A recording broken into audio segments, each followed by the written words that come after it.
দল বা সংগঠনের নাম নেই, কুপনে গেরুয়া পতাকা বাস থেকে টাকা তোলা ঘিরে বর্তমানে ঘুষখোরায় চাঞ্চল্য। কুপনের মাধ্যমে বাস মালিকের কাছ থেকে চাঁদা তোলা হচ্ছে, কিন্তু সেই কুপনে নেই কোনো দল বা সংগঠনের নাম, শুধুমাত্র গেরুয়া পতাকার ছবি ছাপা। কুপনের মাধ্যমে পূর্ব বর্ধমান জেলার ঘুষখোরা বাসস্ট্যান্ডে প্রত্যেকটি বাস থেকে নির্দিষ্ট অঙ্কের টাকা তোলা শুরু হয়েছে বিগত 4 থেকে 5 দিন ধরে। এই নিয়ে স্থানীয় এলাকায় চাপানো তো শুরু হয়েছে শনিবার।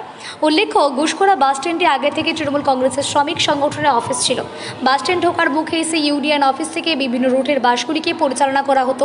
বিধানসভা নির্বাচনের ফল ঘোষণার পর রাজ্যে পালাবদল ঘটতেই তৃণমূল কংগ্রেসের সেই ইউনিয়ন অফিসের রং বদলে গিয়ে এখন গেরুয়া হয়েছে, উঠছে বিজেপির পতাকা।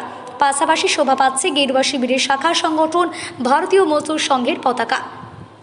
সেই ইউনিয়ন অফিসের সংগঠনের হোল্ড টাইমাররা থাকেন। জানা গিয়েছে, ঘুষখোরা বাসস্ট্যান্ডে যেসব বাস দাঁড়ায় তাদের কাছ থেকে রোজ 25 থেকে 30 টাকা করে ফি আদায় করে ঘুষখোরা পুরসভা থেকে কর্মীদের রাখা হয়েছে কুপনের মাধ্যমে প্রবেশ ফি আদায় করতে।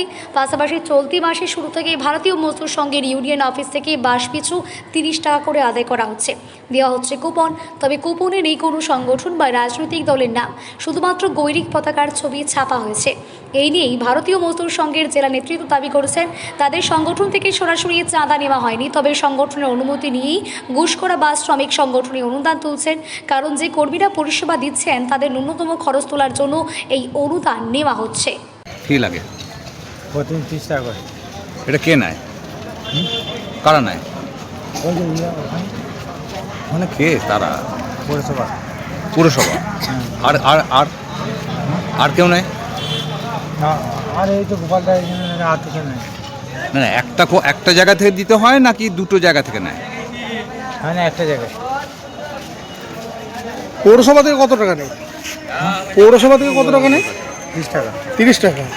মানে পৌরসভার রসিদ দেওয়া থাকে সেটাতে? তোমরা গাড়িটা রাতে এখানে হল্ট করে? আর ইউনিয়ন টাকা নেই কোনো? ইউনিয়ন কোনো টাকা নেই? না, ইউনিয়ন টাকা নেই না?